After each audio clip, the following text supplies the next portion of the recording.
Yeah, I just want to address some of the statements that were made. You know, the Liberal MP who's moving this amendment is saying that he opposes this production order because he wants to stick to the facts. Well, this order would get the facts. This production order, if passed, would produce the documents. I don't imagine there's a lot of editorialization in the documents. I'm not sure if the Prime Minister is going to write a cover letter with the documents, putting out some of the government's spin on it. But the contract itself will be the fact that should speak for itself.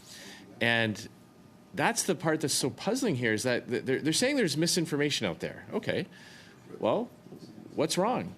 Who's wrong? Is the local union rep who said that there were qualified Canadian workers who could fill these jobs but are going to be left in the cold, as taxpayer-funded foreign replacement workers come in to fill what should otherwise jobs that should otherwise go to Canadians? Is he wrong? Is the police representative wrong who said that they were asked to prepare for up to 1,600 foreign workers coming into the Windsor area? Was he wrong?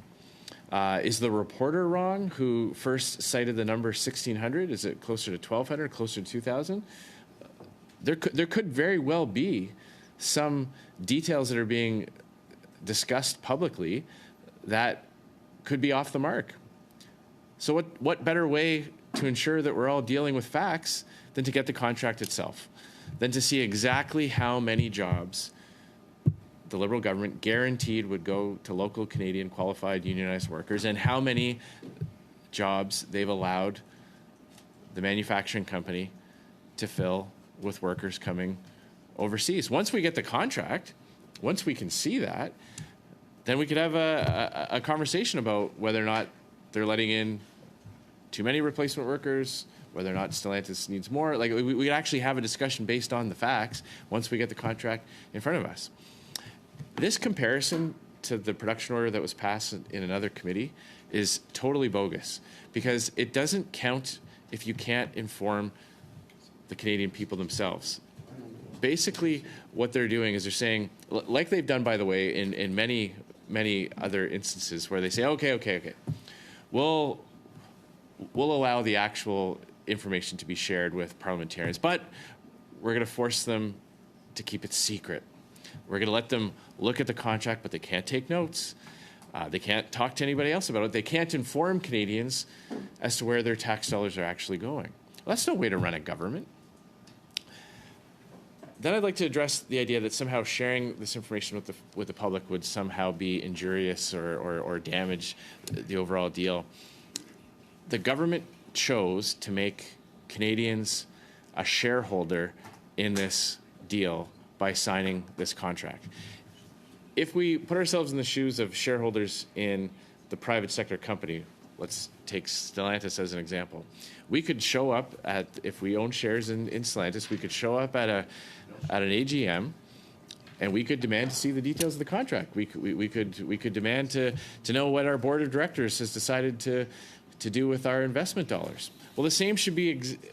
It would only be fair for taxpayers to have the same rights as a Stellantis shareholder, because taxpayers are the shareholder on the government side of the equation.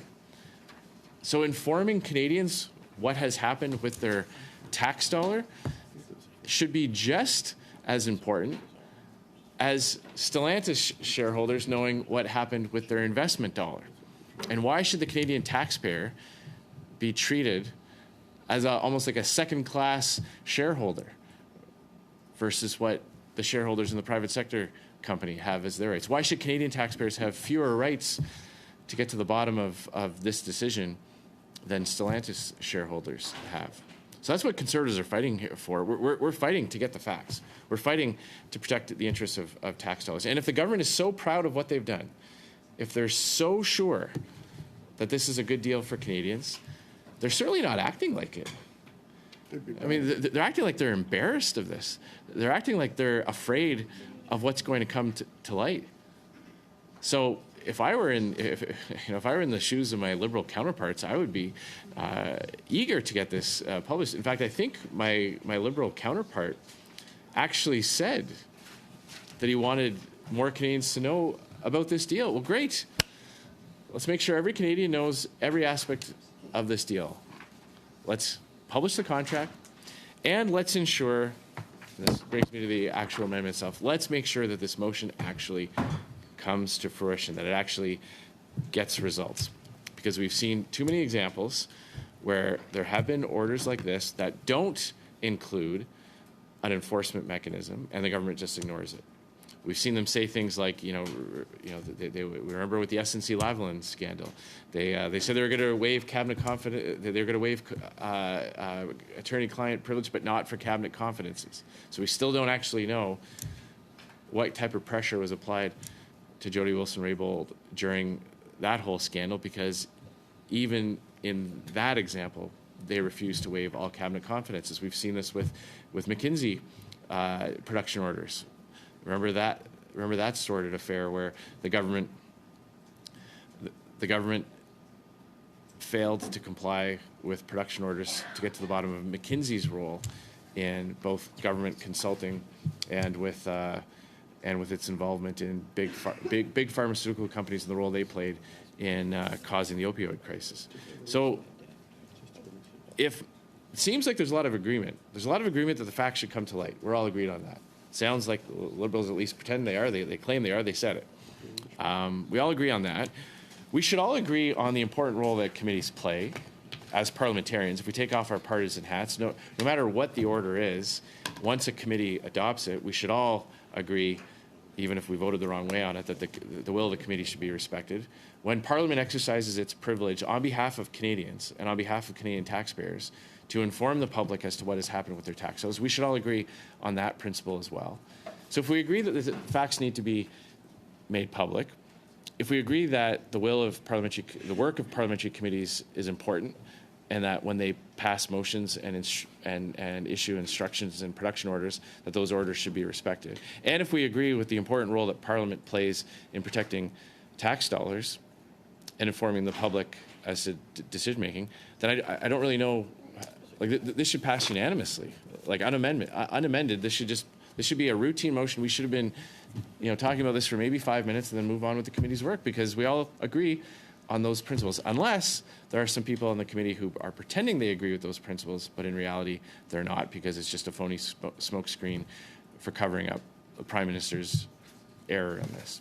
So I hope my colleague the NDP member who proposed this motion, will have some time to reflect on what the problem would be with passing it unamended and passing it in its original form, because I really do think it achieves his objectives, the objectives he stated.